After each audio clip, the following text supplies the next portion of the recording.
পবিত্র মাহে রমজানের শুভেচ্ছা আপনাকে। আর চট্টগ্রামের অবস্থা আমাদেরকে জানাবেন, কি অবস্থা রয়েছে সেখানে, বাজার দর কেমন চলছে, কোনো অভিযান চলমান আছে কিনা?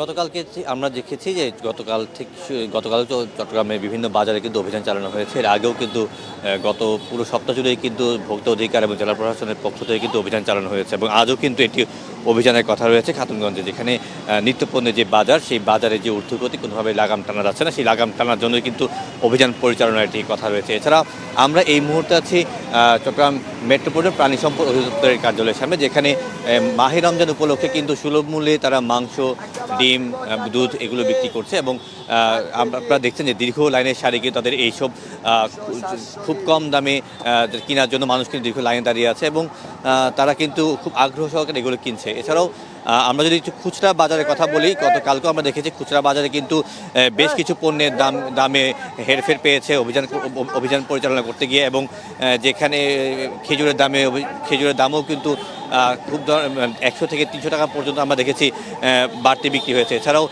রমজানের যে নিত্য পণ্যের মধ্যে আরেকটি যে ছোলা, সেই ছোলাও কিন্তু আমরা দেখেছি 15 থেকে 20 টাকা পর্যন্ত বৃদ্ধি পেয়েছে।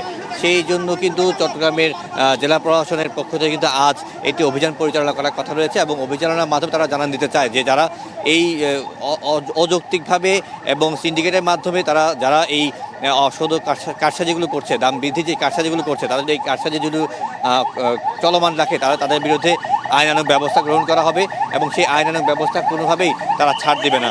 আমরা কথা বলেছিলাম ভোক্তা অধিকারের সাথে, তারাও যেটি বলছেন, ভোক্তা অধিকার যেটি বলছেন যে আইনের মারফতে তাদেরকে বারবার চিহ্নিত করে তাদেরকে আইনের আওতা আনা হলেও তারা বিভিন্নভাবে পার পেয়ে যাচ্ছেন সিন্ডিকেটের কারণে।